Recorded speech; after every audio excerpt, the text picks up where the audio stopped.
आपण ऐकत आहात जगद्गुरु तत्वदर्शी संत रामपालजी महाराज यांच्याद्वारे लिखित पुस्तक कबीर परमेश्वर संपूर्ण.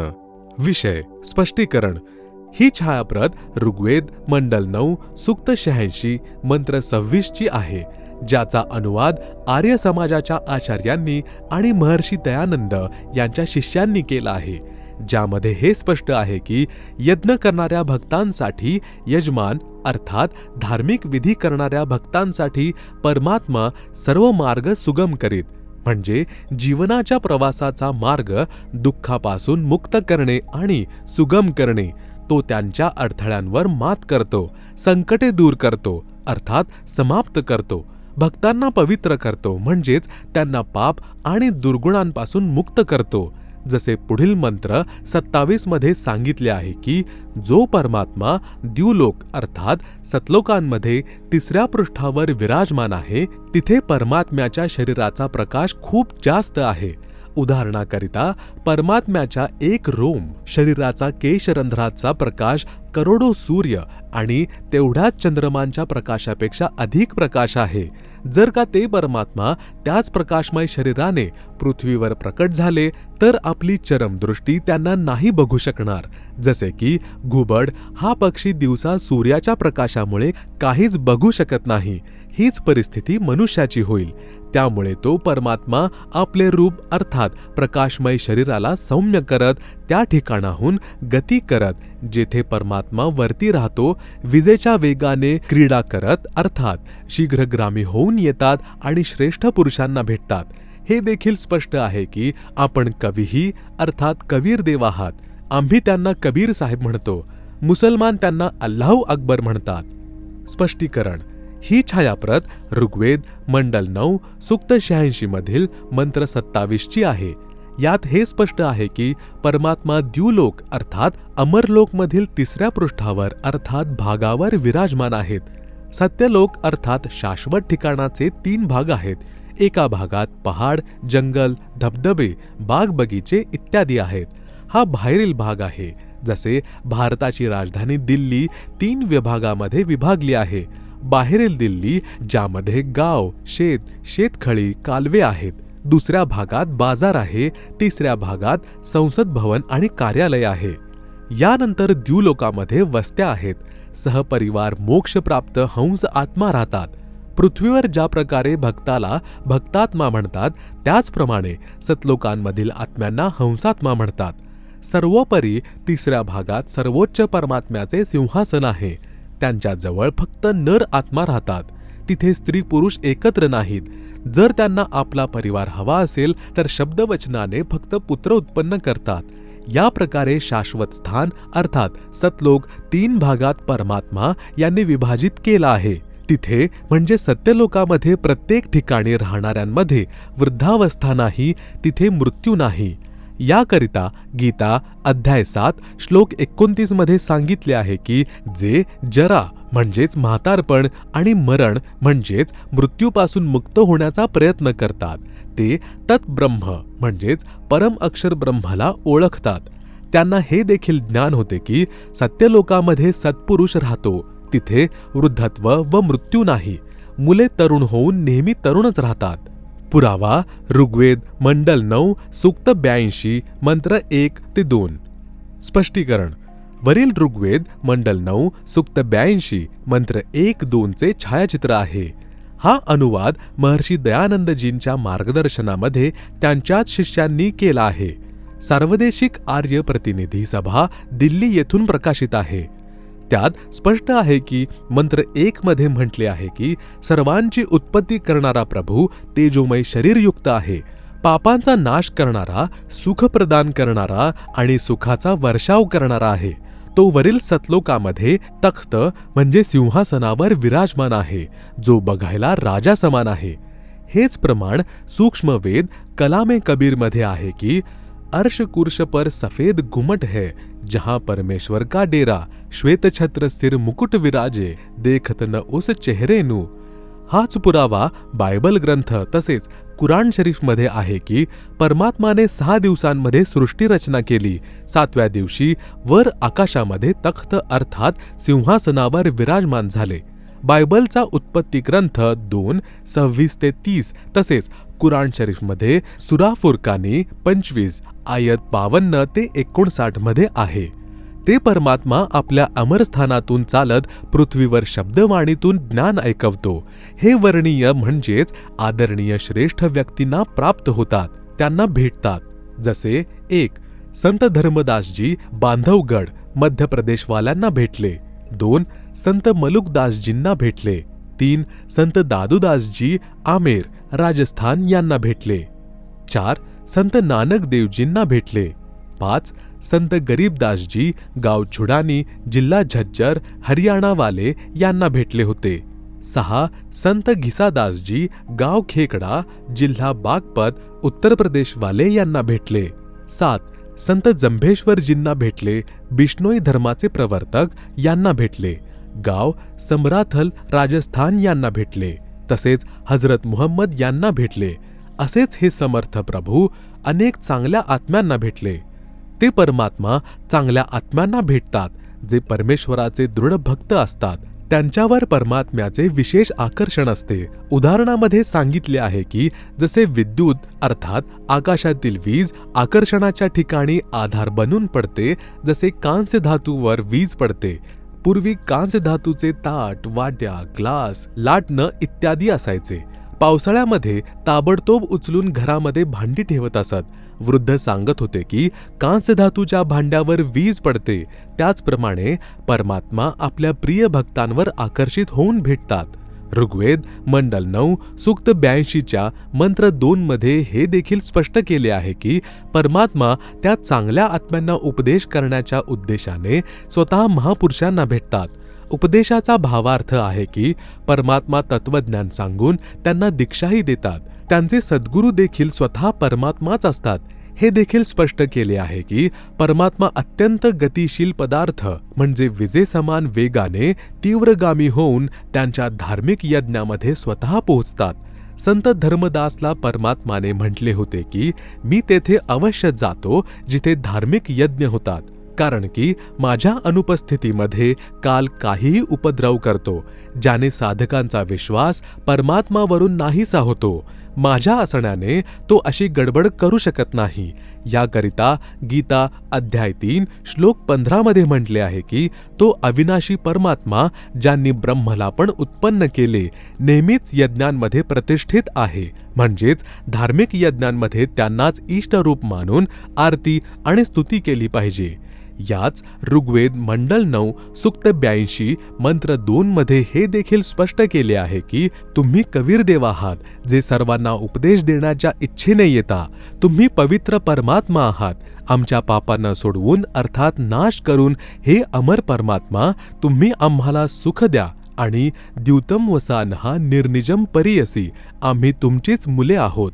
आमच्या प्रती तो वात्सल्याचा प्रेमभाव उत्पन्न करत त्याच निर्निजम म्हणजे सुंदर रूपाला परियासी म्हणजे धारण करा, अर्थात आम्हाला आपली मुले समजून जसे आधी आणि जेव्हा वाटेल तेव्हा तुम्ही तुमच्या प्रिय आत्म्यांना प्रकट होऊन भेटता, त्याच प्रकारे आम्हाला सुद्धा दर्शन द्या.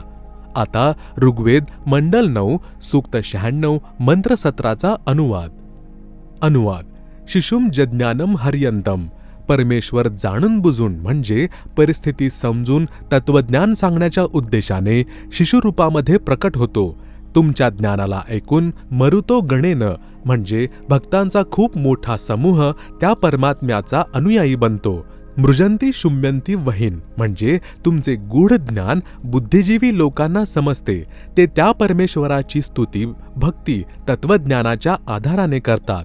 ती भक्ती वहीन म्हणजे शीघ्र लाभ देणारी असते व परमात्मा आपल्या तत्वज्ञानाला काव्येना म्हणजे कवित्वाने अर्थात कवींच्या प्रमाणे दोहे शब्द लोकोक्ती चौपाईद्वारे कबीर गिरभिही म्हणजे कबीरवाणीद्वारे अर्थात कबीरवाणीद्वारे पवित्राम अतिरेभन म्हणजे शुद्ध ज्ञानाला उंच स्वरात गरजून बोलतो. तो कवीही म्हणजे कवीप्रमाणे आचरण करणारा कबीरदेव संत किंवा ऋषीरूपामध्ये प्रकट सोम म्हणजे अमर परमात्मा असतो. ऋग्वेद मंडल 9 सूक्त 96 मंत्र 17. विवेचन. ऋग्वेद मंडल 9 सूक्त 96 मंत्र 18. अनुवाद. मंत्र 17 मध्ये म्हटले की ऋषी किंवा संत रूपामध्ये प्रकट होऊन परमात्मा आपल्या मुखकमलातून अमृतवाणी बोलतो आणि त्या ज्ञानाला समजून अनेक अनुयायांचा समूह बनतो. म्हणजे जी वाणी परमात्मा तत्वज्ञानाची ऐकवतो. ते ऋषीकृत म्हणजे ऋषीरूपामध्ये प्रकट परमात्माकृत. सहस्रनिथः हजारो वाण्या अर्थात कबीर वाण्या. ऋषी मना म्हणजे ऋषी स्वभावाच्या भक्तांसाठी. स्वरशाह म्हणजे आनंददायक असतात. कविनाम पदवीही म्हणजे कवित्वाद्वारे दोहे चौपायाद्वारे वाणी बोलण्यामुळे तो परमात्मा कवींमधून एक प्रसिद्ध कवीची पदवी प्राप्त करतो. तो सोम म्हणजे अमर परमात्मा. सिशासन म्हणजे सर्वांच्या संगोपनाची इच्छा करत प्रथम स्थितीमध्ये. महिषः मोठी पृथ्वी अर्थात वरच्या लोकांमध्ये. तृतीयम धाम तिसऱ्या धामात अर्थात सत्यलोकाच्या तिसऱ्या पृष्ठावर. अनुराजती म्हणजे तेजोमय शरीरयुक्त. स्तूप गुंभजमध्ये. विराजम विराजमान आहे तिथे बसलेला आहे. हेच प्रमाण ऋग्वेद मंडल 9 सूक्त 54 मंत्र 3 मध्ये आहे की परमात्मा सर्व लोकांच्या वरच्या लोकामध्ये तिष्ठती म्हणजे बसलेला विराजमान आहे. विवेचन ऋग्वेद मंडल 9 सूक्त 96 मंत्र 19 मधून पुस्तक विस्तारामुळे केवळ आपल्याला आवश्यक तेवढी माहिती प्राप्त करू. ही फोटोकॉपी ऋग्वेद मंडल 9 सूक्त 96 मंत्र 19 ची आहे. याचा अनुवाद महर्षी दयानंदच्या अनुयायी आर्य समाजीयांनी केला आहे, ज्यामध्ये तुर्यमचा अर्थ चौथा केला आहे तसेच धामचा अर्थ परमपद परमात्मा केला आहे. त्यानंतर अनुवादकाने स्पष्ट केले आहे की तुर्यम परमात्मा म्हणजेच चौथ्या परमात्माचे महापुरुष वर्णन करीत आहे. विचार करा, तुर्यमच्या मानाने चौथा ठीक आहे, परंतु धामचा अर्थ परमात्मा करणे चुकीचे आहे. धामचा अर्थ स्थान आहे. वास्तविकपणे अनामी लोक चौथ्या धामाविषयी सांगितले आहे. त्याला उदाहरणार्थ समुद्राची संज्ञा दिली आहे. जसे समुद्रातून पावसाचे पाणी अन्य ठिकाणांवर पडते, त्या सर्व पाण्याचा उगम स्थान समुद्र आहे. याच प्रकारे चौथ्या अनामी लोकामध्ये विराजमान होऊन कबीर परमेश्वरजी यांनी इतर सर्व लोक व ब्रह्मांडांची तसेच आत्म्यांची रचना केली आहे. म्हणून समुद्र शब्दप्रयुक्त झाला आहे. या मंत्रामध्ये चौथ्या धामाचे वर्णन आहे. तुम्ही सृष्टी रचनामध्ये वाचाल, त्यावरून तुम्हाला पूर्ण माहिती होईल की खालून चौथे धाम अकह म्हणजे अनामी लोक आहे. ज्या धामामध्ये विराजमान होऊन परमेश्वराने खालच्या सर्व धामांची म्हणजे लोकांची उत्पत्ती केली होती, त्याचे वर्णन या वेद मंत्रांमध्ये आहे. परमात्म्यांनी वरचे 4 लोक अजर अमर रचले आहेत. 1 अनामी लोक जे सर्वात वर आहे. 2 अगम लोक. 3 अलख लोक. 4 सत्य लोक. आपण पृथ्वी लोकावर आहोत. इथून वरच्या लोकांची मोजणी केली तर 1 सत्य लोक, 2 अलख लोक, 3 अगम लोक तसेच चौथे अनामी लोक त्या चौथ्या धामामध्ये बसून परमात्म्याने सर्व ब्रह्मांड व लोकांची रचना केली. उर्वरित रचना सत्य लोकामध्ये बसून केली होती. हा तुरिया म्हणजे चौथा धाम आहे. त्यामध्ये मूल पाठ मंत्र 19चा भावार्थ आहे की तत्वदर्शी संत चौथे धाम तसेच चौथ्या परमात्म्याचे भिन्न भिन्न वर्णन करतो. कृपया ऐका याच पुस्तकातील विषय सृष्टी रचनामध्ये, ज्यावरून आपल्याला कळेल की लेखक संत रामपाल दास हेच ते तत्वदर्शी संत आहेत जे तत्वज्ञानाशी परिचित आहेत. विवेचन ऋग्वेद मंडल 9 सूक्त 96 मंत्र 20. मर्यन शुभ्रः तन्वा मृजानः अत्यः न श्रुत्वा सनये धनानां वृषेव युथा परिकोशम अर्शन कनिक्रदत चम्मोहो आविवेश. अनुवाद. मर्यः मनुष्य, न च्या समान म्हणजे जसे मनुष्य सुंदर वस्त्र धारण करतो असे परमात्मा. शुभ्रः तन्व सुंदर शरीर, मृजानः धारण करून, अत्यः अत्यंत, श्रुत्वा गतीने चालत, धनानाम भक्तीचे धनाढ्य अर्थात पुण्यात्म्यांच्या, सनये प्राप्तीसाठी येतो, युथा वृषेव जसे एका समुदायाला त्याचा सेनापती प्राप्त होतो, असा तो परमात्मा संत व ऋषी रूपात प्रकट होतो, तर त्याचे खूप संख्येमध्ये अनुयायी बनतात आणि परमात्मा त्यांचा गुरु रूपात प्रमुख असतो. तो परमात्मा परिकोशम प्रथम ब्रह्मांडामध्ये अर्शन प्राप्त होऊन अर्थात येऊन कनिक्रदत उंच स्वरात सत्यज्ञानाचे उच्चारण करत चमवो पृथ्वी खंडात आविवेश प्रविष्ट होतो. भावार्थ, जसे आधी वेदमंत्रांमध्ये म्हटले आहे की परमात्मा वरच्या लोकामध्ये राहतो, तिथून गती करून पृथ्वीवर येतो, आपल्या रूपाला अर्थात शरीराच्या तेजाला सरळ करून येतो. या ऋग्वेद मंडल 9 सूक्त 96 मंत्र 20 मध्ये त्याची पुष्टी केली आहे. म्हटले आहे की परमात्मा असे अन्य शरीर धारण करून पृथ्वीवर येतो, जसे मनुष्य वस्त्र धारण करतो आणि धनानाम म्हणजे भक्तीचे धनी दृढ भक्तांना, चांगल्या पुण्यात्मांना प्राप्त होतो. त्यांना वाणी उच्चारण करून तत्वज्ञान ऐकवतो. प्रमाण ऋग्वेद मंडल 9 सूक्त 95 मंत्र 2. ऋग्वेद मंडल 9 सूक्त 95 मंत्र 2 चा अनुवाद महर्षी दयानंदच्या शिष्यांनी केला आहे, जो खूप व्यवस्थित केला आहे. याचा भावार्थ आहे की पूर्वोक्त परमात्मा अर्थात ज्या परमात्मांविषयी आधीच्या मंत्रांमध्ये वर म्हटले गेले आहे, तो सृजानहा म्हणजे आपले सहज शरीर धारण करून ऋतस्य पथ्याम म्हणजे सत्यभक्तीचा मार्ग अर्थात यथार्थ आध्यात्मिक ज्ञान, आपली अमृतमयी वाक अर्थात वाणीद्वारे मुक्ती मार्गाची प्रेरणा करतो. गीता अध्याय 4 श्लोक 32 समर्थन या वेद मंत्रांमध्ये आहे. तो मंत्र असा आहे जसा अरितेव नावम म्हणजे नाविक नौकेमध्ये बसवून पार करून देतो, असेच परमात्मा सत्यभक्ती मार्गाने नामरूपी नावेद्वारे साधकाला संसाररूपी नदीतून पार करतो. तो देवनामम देवहा म्हणजे सर्व देवांचा देव अर्थात सर्व प्रभूंचा प्रभू म्हणजे परमेश्वर. बरीशी प्रवाचे म्हणजे वाणीरूपी ज्ञान यज्ञासाठी. गृह्याने म्हणजे गुप्त.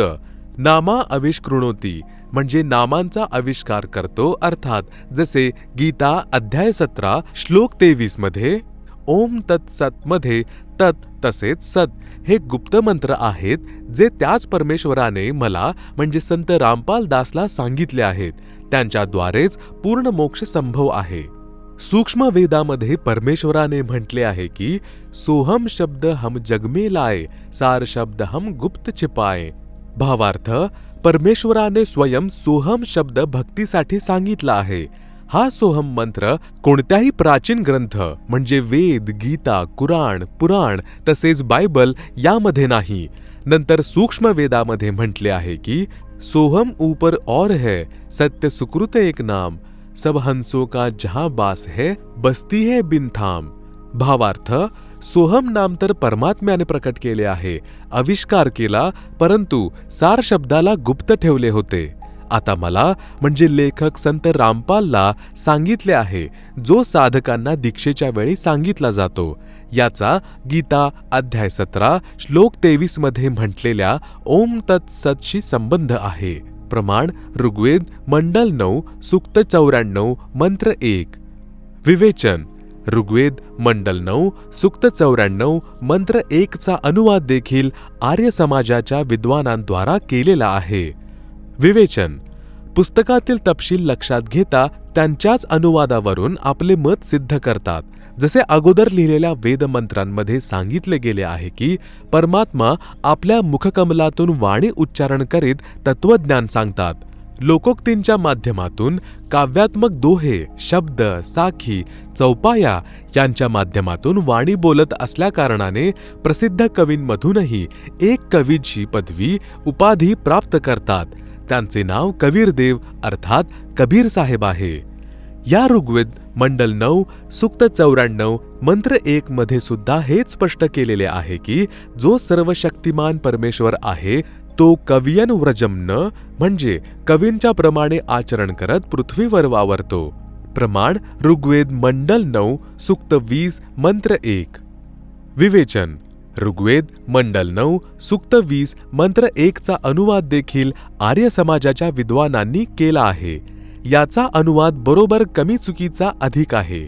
यामध्ये मूळ पाठात लिहिले आहे, प्र कबीर देव वीतये अव्ययः वारेभिः अर्षति साव्हान विश्वाः अभिस्पृष्टः।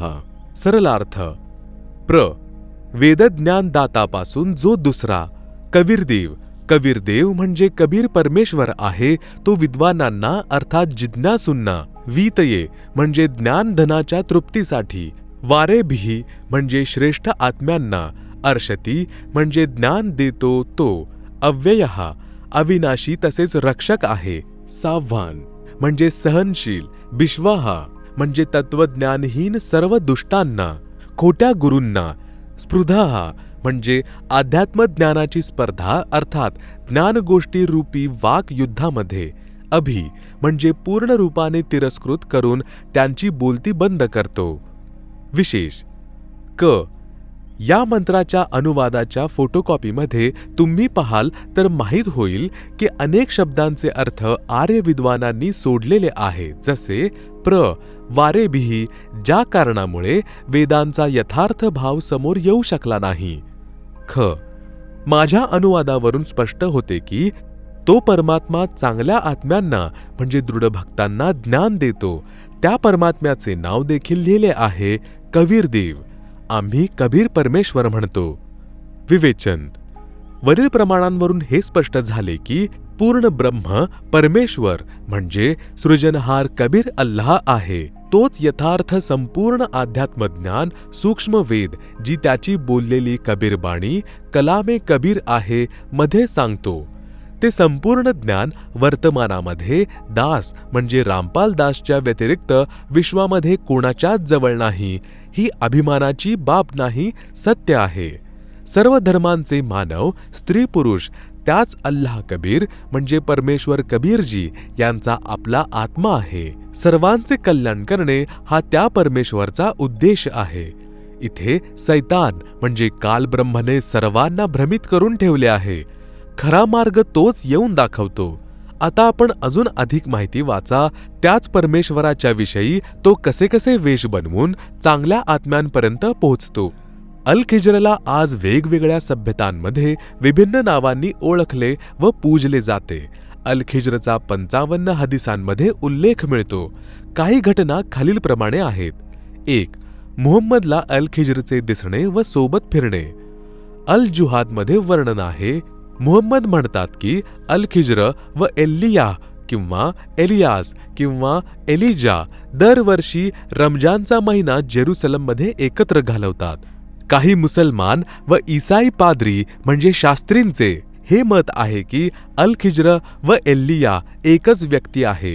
एलियाचा बायबलमध्ये 5 ठिकाणी, मत्ती किंवा मॅथ्यू अध्याय 17 श्लोक 1 ते 8, 2 क्रॉनिकल्स अध्याय 21 श्लोक 12, 1 राजा 2 राजा, मालाची अध्याय 3 श्लोक 1 ते अध्याय 4 श्लोक 5 आणि कुराण शरीफमध्ये 2 ठिकाणी सुरा अल साफत अध्याय 37 श्लोक 123 ते 132 आणि सुरा आनम अध्याय 6 श्लोक 85 उल्लेख आहे। उमर 2 मध्ये वर्णन आहे, जो व्यक्ती मुहम्मदच्या सोबत फिरत होता तो अल खिजर होता। अबू जुरा अल राझीमध्ये वर्णन आहे, मुहम्मद आपल्या जीवन काळामध्ये अल खिजरला 2 वेळा भेटले होते, एकदा तारुण्यात आणि एकदा वृद्धावस्थेत, पण अल खिजरचे वय अजिबात बदललेले नव्हते। अयुन अख्तर अल रिदामध्ये वर्णन आहे, अली म्हणतो की मदीनाच्या एका गल्लीतून जात असताना अल खिजर यांनी हजरत मुहम्मद आणि मला दर्शन दिले आणि आमच्याशी बोलले। 2. अल बयहकी अल खिजरचे मुहम्मदच्या अंतिम संस्कारात उपस्थित होणे व अली सोबत भेट। मुहम्मद यांच्या मृत्यूनंतर त्यांचे पार्थिव अंतिम दर्शनासाठी मुसलमानांच्या मध्ये ठेवले गेले होते, तेव्हा एक शक्तिशाली दिसणारा, सुंदर नाक नक्षाचा आणि आकर्षित करणाऱ्या व्यक्तिमत्वाचा पांढऱ्या दाढीवाला एक माणूस तेथे उपस्थित मुसलमानांच्या गर्दीला पार करत मुहम्मदच्या मृतदेहाजवळ पोहोचला आणि शोक व्यक्त करून निघून गेला। नंतर अलीने सांगितले की ती व्यक्ती अल खिजर होती। एका दुसऱ्या व्याख्यानामध्ये अल खिजर अलीला काबाजवळ दिसले। तेथे अलीला अल खिजरने एक मंत्र दुआ दिली आणि म्हटले की तू हा मंत्र कर, ही दुआ तुला अद्भुत लाभ देईल। तुझ्या पापांची गणना आकाशाचे तारे किंवा जमिनीवर पडलेल्या खड्ड्यांइतकी जरी असली, ही दुआ त्यांचा एका क्षणात पापणी न लवता नाश करेल. 3. लतीफ अल मिनान अध्याय 1 श्लोक 84 ते 98 मध्ये उल्लेख आहे की अल खिज्र आज सुद्धा जिवंत आहे. मुस्लिमांची ही मान्यता आहे की अल खिज्र अमर आहे आणि आज देखील पृथ्वीवर जिवंत व विद्यमान आहे आणि अल्लाहच्या मार्गावर जे भ्रमात आहेत त्यांचे मार्गदर्शन करतो. 4. अल खिज्रबद्दल आणखीन काही प्रचलित कथा. मुस्लिम शास्त्रींचे मानणे आहे की अल खिज्रला लोकांमध्ये त्याच्या मऊ हातांनी ओळखले जाऊ शकते.